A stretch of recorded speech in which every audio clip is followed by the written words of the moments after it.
저희는 대림절 두 번째 주를 맞아서 우리 주께서 이 땅에 오신 날을 기쁨으로 기다리며 우리 마음속에도 두 개의 초를 밝히고 예배를 시작합니다. 세상의 빛으로 오신 우리 주님께서 온 세상 곳곳에 비춰주셔서 그 구원의 빛으로 모든 어둠들을 몰아내어 주시고 또 참 생명을 우리에게 주셨음을 만방에 알릴 수 있는 이 복된 성탄절이 될 수 있기를 간절히 축원합니다. 저는 어제 우리 중환자실로 옮기신 우리 김금옥 권사님 그 얼굴을 뵙고 돌아왔습니다. 발병하신 이후에 치료받고 지금 이 시간까지 3개월이 넘는 시간 동안 매번 방문할 때마다 권사님은 언제나 항상 힘을 내어 밝고 맑은 모습으로 여러 가지 이야기들을 들려주셨습니다. 우리 김금옥 권사님, 그 권사님을 향한 저의 마음과 또 저의 정은 특별하다 싶습니다. 제가 영광교회 부임하여 함께 여러분과 예배를 드린 지 2년 반 동안 권사님은 항상 저를 응원하여 주셨고 언제나 긍정적인 말씀으로 저를 격려해 주셨습니다. 텅 빈 새벽 기도회 이 공간이 항상 안쓰러우셔서 언제나 고된 가운데서도 이 새벽 기도회 이 자리를 지켜주시기 위하여 그 새벽에 달려와 주셨고 그리고 언제나 간절한 마음으로 하나님 앞에 기도하는 모습을 보여주셨습니다. 수요 예배 때 함께 기도하고 말씀을 나눈 그 자리, 사실 저는 그동안 제가 배워왔던 여러 가지 가족치료 이론들을 교회 수요 기도회 자리에서 우리 교우들과 나눌 기회가 있었는데 그럴 때마다 항상 염려되는 것이 있었습니다. 성경이 아닌 이 가족치료 이론과 또 말씀을 결합해서 나누는 이 자리가 몹시 낯설고 어색한 자리가 될 수 있었는데 그때마다 우리 가장 김금옥 권사님께서 먼저 적극적으로 자신의 이야기를 나누어 주시고 또 다른 이의 이야기를 경청해 주시고 또 적극적으로 반응해 주셔서 제가 염려하고 두려워했던 그 모든 것들은 다 사라지고 수요 예배 그 자리가 서로 더 깊이 이해하고 또 서로를 위하여 더 온전히 마음으로 기도할 수 있는 그런 자리가 될 수 있었습니다. 병중에도 끝까지 힘을 내어 그렇게 하루하루 삶을 살아가신 우리 김금옥 권사님, 그런데 마치 초가 한번 힘을 잃고 그 불꽃이 잠시 작아지는 것처럼 어제는 몇 달 동안 전혀 잡수시지 못했던 권사님의 그 마지막 힘이 어스러졌는지 그 생명의 기운이 많이 사그라든 모습을 뵙게 되었습니다. 우리 모두가 다 유지하고 있는 이 생명의 불꽃이 우리가 이 세상 우리의 살아가는 육신을 입고 있는 동안 우리 하나님의 은혜로 정말 활활 잘 타오르겠으나 그러나 우리도 이 일상을 떠날 때 마치 그 생명이 다하여 초가 꺼지는 것 같이 우리에게서 그 생명이 떠나갈 수 있겠다라는 생각을 했습니다. 그러나 우리에게 소망이 있습니다. 이 땅에 생명으로 오신 우리 주 예수 그리스도께서 우리 안에 내주하시고 또 하나님의 귀한 말씀으로 우리에게 영원한 생명을 약속하시고 저 하나님 나라를 바라보게 하시니 비록 우리의 육신의 생명력은 사그러져 가도 우리 안에 영생의 생명력은 우리 주 안에서 그 어떤 누구보다도 강하게 불타오를 것을 믿습니다. 끝까지 하나님 나라를 바라보며 하나님께서 품어주실 때까지 온 힘을 다하여 자녀들과 교회를 위하여 기도하는 우리 김구목 권사님, 사랑하고 사랑합니다. 우리 영광교회 모든 가족들이 함께 나눈 이 사랑의 마음으로 언제 우리 곁을 떠나실지 알지 못하지만 온 힘 다하여 기도해 주시기를 부탁드립니다. 오늘 말씀은 과하거나 부족하거나 라는 제목으로 함께 나누려고 하는데요. 이 말씀을 나눌 때 제가 저희 이야기를 먼저 좀 들려드릴게요. 제가 요즘 새로 구입한 우리 집 체중계 위에 몸무게를 재려고 매일 올라가고 있습니다. 체중을 재고 나면 제 핸드폰으로 그 결과 몇 가지가 떠오르는데요. 그 몇 가지 항목들을 보면 제가 제 몸 상태가 어떤지 단번에 알 수가 있는데요. 체중계 올라왔으니 제일 먼저 제게 보여주는 게 몸무게죠. 자, 제 몸무게가 과할까요? 아니면 적당할까요? 아니면 모자랄까요? 네, 여러분 보시기에 네, 적당하다고 말씀해 주시면 감사합니다. 근데 이 기계는 제 체중이 과하다고 그럽니다. 여러분 보시기 어떨지 모르겠습니다만 제 체중계는 제 몸무게가 과하다고 얘기하고, 그 다음에 이 BMI라는 지수가 있습니다. 신장, 키와 몸무게의 적절한 비율을 계산하는데 이 BMI도 제가 너무 과하다, 과한 비만에 속한다 라고 이렇게 알려주고 있어요. 그 다음에 제 몸의 바디 팻을 측정해 주는데 제 몸의 바디 팻을 측정해 주는데 몇 퍼센트의 지방이 있는지를 알려줘요. 자, 제 몸의 바디 팻은 과할까요? 적당할까요? 부족할까요? 네, 네, 안타깝게도 아주 많이 과하다고 그렇게 알려주고 있습니다. 그 다음에 머슬 매스도 있는데요. 제 몸의 근육의 양을 재주는데 머슬 매스는 뭐라고 나올까요? 네. 노멀과 enough 그 경계에 딱 있습니다.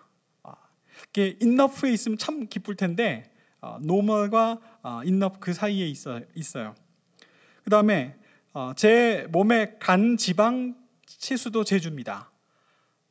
과할까요? 정상일까요? 부족할까요? 네. 지방간도 과하다고 표시해주고 있습니다. 그 다음에 우리 몸에는 수분이 있습니다. 우리 몸은 수분으로 구성되어 있는데 제 몸의 수분 양도 측정해 주더라고요. 제 몸의 수분 양은 과할까요? 정상일까요? 모자랄까요?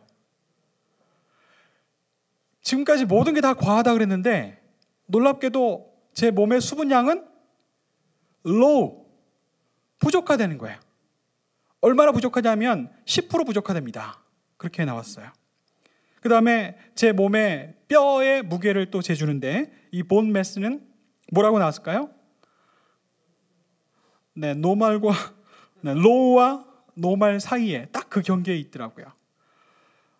제 뼈가 그렇게 튼튼하지는 못하다 이렇게 이야기해주고 있습니다. 그리고 제 BMR, 제 신진 대사량도 낮다 이렇게 표시해주고 있네요. 이렇게 저울에 제 몸무게를 재봤더니 재보기 전엔 제가 전혀 생각하지 못했던 것 몇 가지를 알려주고 있습니다. 어떤 부분은 과하다, 어떤 부분은 모자라다 이렇게 이야기해주고 있어요. 자, 그러면서 곰곰이 생각해 봤는데 제가 생각해 본 결론은 이겁니다. 이 세상에 과하거나 부족한 것 없이 완전히 완벽한 사람이 있을까요? 네, 그런 사람도 있겠지만 많지는 않을 겁니다. 대부분의 사람들이 어떤 부분은 과하고 어떤 부분은 모자란 채 그렇게 살고 있을 것 같아요. 그래도 내가 어떤 부분은 과하고 내가 어떤 부분은 모자라다는 그것을 아는 것만 해도 좀 낫다고 생각합니다. 그것을 아는 사람이야말로 자기의 과한 부분들은 좀 조심하고, 그리고 자기의 부족한 부분들은 이렇게 채우려고 애쓰면서 살아갈 수 있지 않을까요? 그렇게 해서 어느 정도 적당하게 균형을 맞추려고 하는 그런 노력들이 아마 건강한 삶을 우리에게 줄 수도 있는, 그게 합당하고 또 합리적인 삶의 방법이라고 말씀드릴 수 있을 것 같습니다. 오늘 제가 왜 이야기를 했냐면 여러분과 함께 로마서의 말씀을 나누기 위해서 이 이야기를 했습니다. 먼저 여러분들 로마서가 어떤 성경인지 짤막하게 소개를 해드릴 필요가 있어요. 이 로마서는요, 사도 바울이 제3차 전도 여행을 마칠 즈음에 로마 교인들에게 편지한 말씀입니다. 예수 그리스도를 구주로 믿는 이 복음이 예수 그리스도께서 십자가에 달리시고 부활하신 예루살렘으로부터 출발했습니다.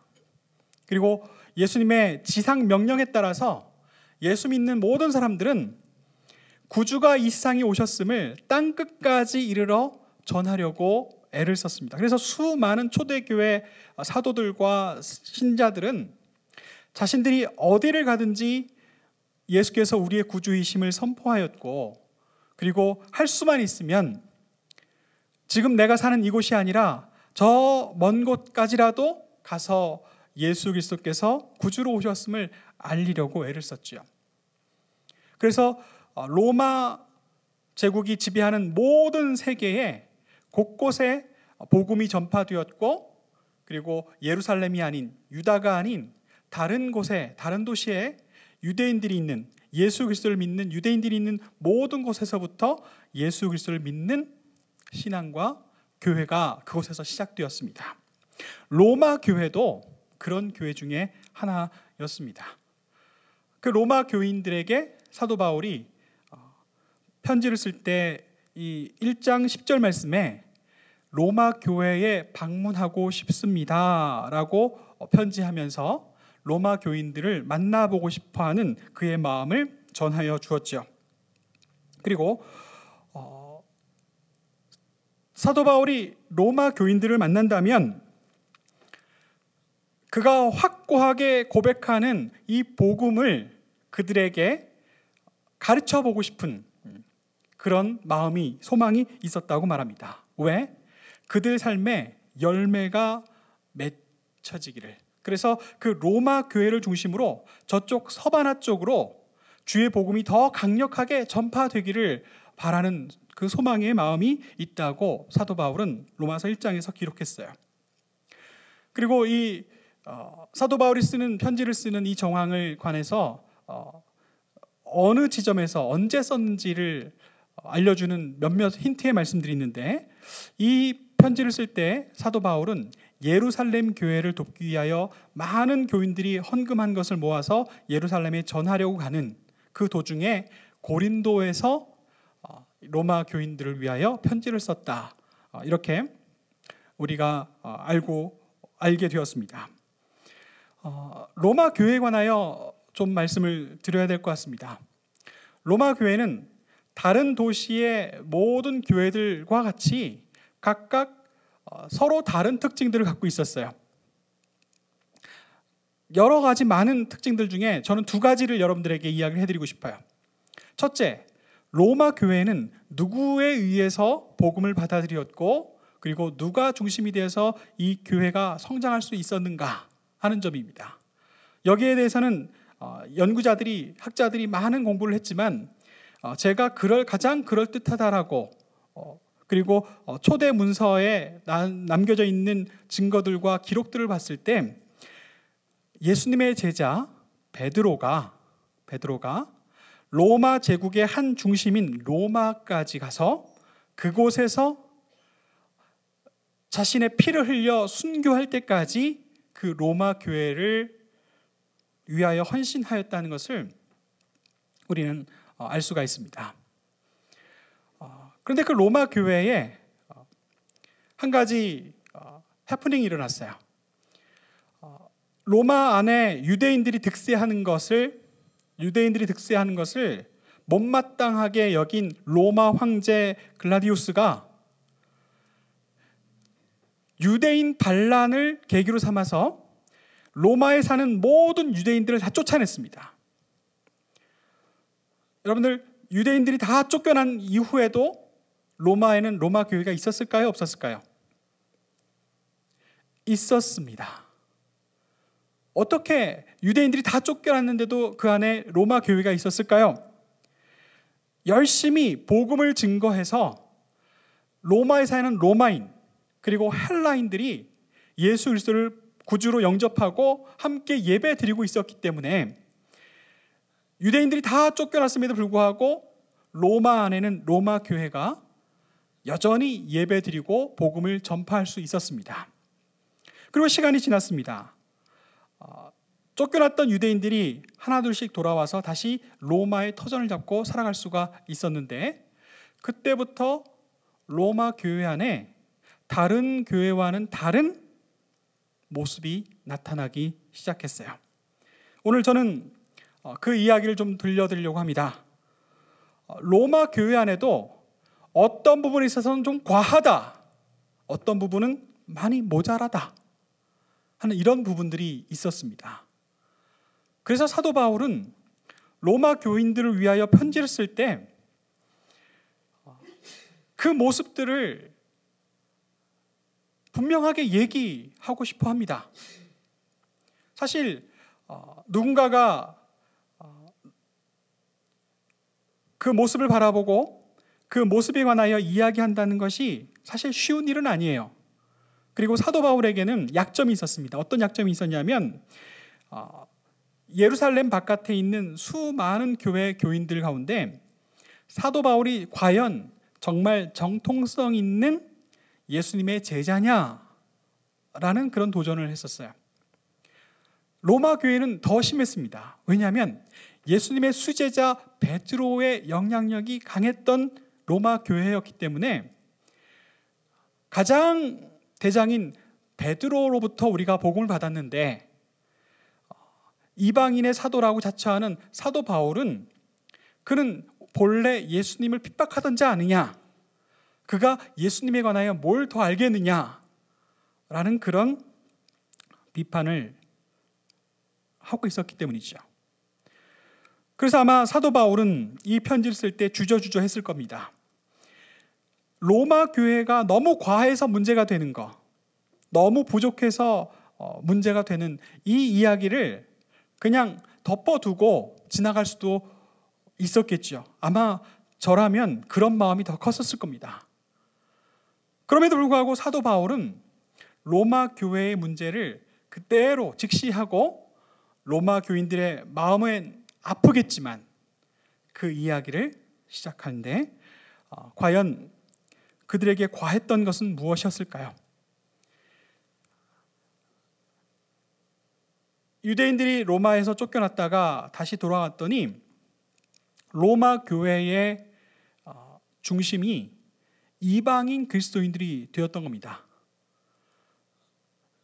그런 유대인 기독교인들에게 이 마음에 이 걸림돌이 있었겠죠. 그래서 자연스럽게 교회 안에 어떤 분위기가 돌아가냐면 유대인 그리스도인들이 툭하면 이방인 그리스도인들을 이렇게 낮게 여기고 업수히 여기는 그런 현상들이 나타났어요. 뭘 갖고 얘기할 때 그러냐? 첫째, 율법에 대해서 너희가 잘 아느냐?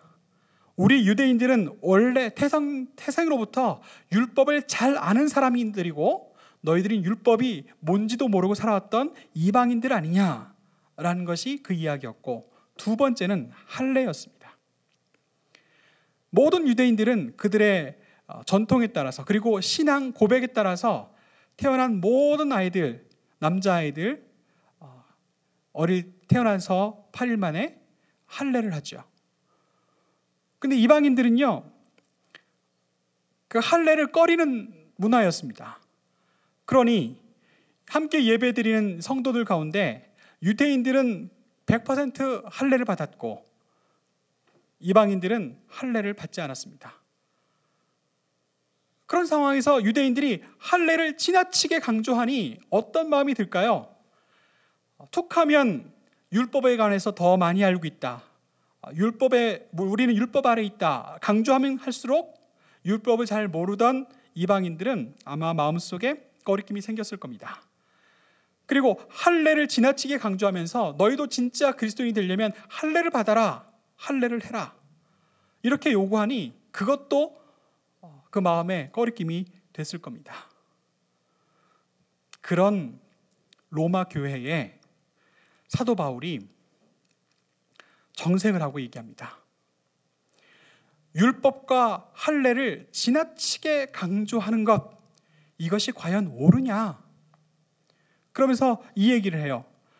율법에 대해서 그렇게 잘 아는 너희가 율법대로 살지 않으면 뭐가 더 낫겠냐는 거죠.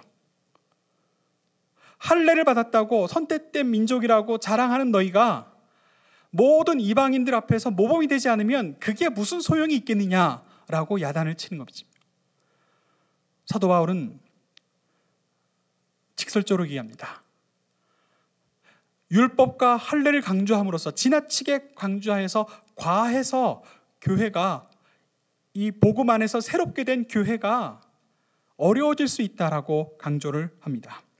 그 다음에 두 번째는요, 교회 안에 헬라파 그리스도인, 유대인 그리스도인 너무 이렇게 서로 따로따로 나뉘어서 서로 간의 관용이 부족하다는 거죠. 서로 간의 사랑이 부족하다는 겁니다. 구제를 할 때도요, 유대인 과부는 아주 넉넉하게 구제를 하는데 다 구제하고 남은 게 좀 있으면 그때 헬라인 과부를 도울까 말까, 그런 일들이 벌어지는 거예요. 사도 바울은 그것을 눈 감지 않고 너무 부족하다, 이방인 그리스도인들, 헬라파 그리스도인들을 향한 관용과 사랑이 너무 부족하다, 이러면 교회가 안 된다라고 이야기를 했습니다. 앞서 제가 제 체중계에 올라가서 여러 지표들이 저에 관해서 이야기를 할 때 저는 몹시 마음이 언짢죠. 저한테 당신은 비만이라고 이야기하는 사람이 단 한 명도 없는데 이 기계는 맨날 제가 비만이라고 얘기하고 과체중이라고 얘기하고 지방간이 높다고 얘기하고 몸의 수분은 너무 적다고 얘기하니 이 몸무게 올라가지 말까 하루에도 더 생각을 해봅니다. 그런데 이걸 알게 되니까 뭔가를 해보려고 하는 마음이 생기더라고요. 그래서 계획을 세워봤더니 제가 너무너무 힘든 거는 안 하고 할 만한 것들, 해볼 수 있을 만한 것들은 해보려고 마음이 들었습니다. 곰곰이 생각해 보니까 물을 더 많이 마셔서 몸에 이 수분을 좀 높여볼 수는 있겠어요. 근데 여러분들, 물 마시는 게 이렇게 힘들더라고요. 억지로 일부러 평소보다 더 많이 마셔보려고 하는데도 이 물이 먹히질 않는 거예요. 지금보다 더 많이 마셔야 제 수분이 늘어날 텐데 기를 쓰고 먹으려고 해도 참 힘들었습니다. 그리고 몸에 이 뼈 양을 늘리기 위해서 인터넷을 뒤져봤더니 뼈에 좋은 여러 가지를 먹으라 그러더라고요. 바나나를 많이 먹고, 그리고 칼슘 보조제를 먹고, 여러 가지 먹으면 뼈가 튼튼해진다라고 했는데 바나나도 잘 안 먹혀요. 그리고 아내가 준비한 이 칼슘 보조제를 먹으라고 하루에 2알씩 먹으라고 갖다 놨는데도 그게 먹기가 쉽지가 않더라고요. 그 다음에 근육량을 좀 늘려보려고 아령을 열심히 들어봅니다마는 매일매일 재면 이게 확확 늘어나는 게 보여야 재미가 있을 텐데 아무리 열심히 아령을 들어도 몸무게를 재면 제 근육량이 늘어나는 게 보이질 않아요. 그러니 참 힘들더라고요. 그래도 어쩝니까? 제게 부족한 것은 채우려고 애를 쓰고 너무 과한 것은 좀 낮추려고 애를 쓰는 가운데 그러면서 밸런스가 점점점 균형 있게 맞춰져 가지 않을까 그렇게 생각을 해보았습니다. 사도 바울이 로마서에서 로마 교인들을 향하여 그냥 눈 감지 않고 직설적으로 단도직입적으로 용감하게 이야기했습니다. 너무 과한 것에 대해서 복음으로 새롭게 조명을 하고 너무 부족한 것에 관하여 이 사랑의 복음으로 그들 안에 채워주려고 애를 쓰는 이런 모습들을 보았죠. 그래서 이 말씀의 맥락을 따라서 우리 영광교회를 위해서 제가 편지를 쓴다면 무엇에 관하여 편지를 쓸 수 있을까라고 생각을 해보았습니다. 먼저 이 이야기를 드릴 수밖에 없어요. 우리 영광교회는요, 정말 가족같이 사랑이 넘치는 아주 좋은 교회입니다. 우리 모든 성도님들이 너무나 다 서로를 잘 알아요. 훤하게 가족같이. 그리고 정말 서로 이렇게 도우려고 하고 애를 쓰는 그 모습들이 너무 좋습니다. 이 사랑이 넘치고 과하고 과해도 아무런 문제가 없을 것 같아요. 그런데 이렇게 가족같이 친밀하고 사랑이 넘치는 속에서도 이렇게 과한 것 가운데서도 우리가 직시해야 할 우리의 약점들이 있다. 제 눈에도 보이고 아마 여러분 눈에도 보일 겁니다. 그 중에 제가 한 가지를 여러분들을 사랑하는 마음으로 외면하지 않고 눈 감지 않고 말씀을 드리고 싶은데요. 우리 교인들끼리 너무 친하다 보니까요. 주일에 이렇게 만나서 예배 드린 후에 밥을 먹고 뭘 하든지 간에 서로 이름을 부릅니다. 야, 아무개야. 언니. 아저씨. 이렇게 불러요. 근데 우리는 너무 친해서 그게 뭐가 대수일까 이렇게 생각하고 지나가지만 우리 영광교회는요, 많은 손님들이 와서 함께 예배드리고 또 주일 같이 식탁의 교제를 나누고 그러잖아요.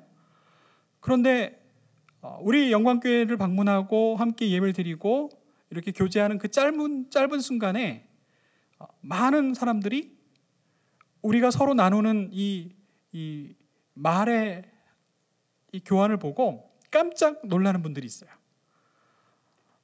전부 다 야자고 전부 다 언니, 누나, 형, 동생 이러니 여기가 교회일까? 아니면 가족 잔치일까? 돌잔치 온 걸까? 그렇게 느낄 수도 있을 것 같더라고요. 하나님께서 우리에게 은혜를 주실 때 우리가 함께 하나님을 섬기고 동역하라고 우리에게 귀한 직분을 맡겨주시고 그 직분에 걸맞는 존칭도 주셨습니다. 어떤 이에게는 장로님, 어떤 이에게는 집사님, 어떤 이에게는 권사님. 너무 귀하고 소중한 이름들이에요. 그리고 우리 이름 뒤에 붙는 이 직분에 관한 이름이 그 이름을 불러줌으로써 우리가 거기에 합당한 사람들로 자라나고 맞춰지고 성장할 수 있을 겁니다. 이건 틀림없습니다. 우리가 서로 간에 친밀함과 사랑이 너무 과해도 좋지요. 그러나 그 너무 과한 가운데 부족함이 있다는 것을 발견하면 우리가 그렇구나 생각하고 그래, 우리가 서로 더 아름답고 덕스럽게 이 주일 예배를 드리고 이 주일을 함께 주 앞에 함께 모여 예배를 드리고 생활하고 신앙생활을 한다면 그래, 존경하는 마음으로, 사랑하는 마음으로 그냥 아무렇게 친밀하게 이름 부르는 것보다 아무개 집사님, 아무개 권사님, 아무개 장로님, 이렇게 그 이름에도 우리의 존경과 사랑과 또 이 아끼는 마음을 담아서 그렇게 불러줄 수 있다면, 그러면 우리가 하나님 앞에 더 귀하고 아름다운 신앙의 공동체로 성장해 갈 수 있음을 믿습니다. 여러분, 오늘 저는 저의 과한 부분과 저의 부족한 부분을 부끄럽지만 얘기했습니다.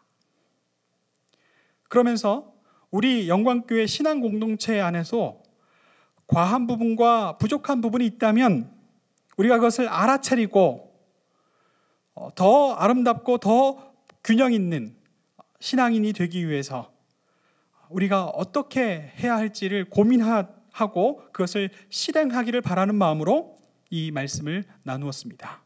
여러분, 로마 교회가요, 모든 교회의 중심이 되었습니다.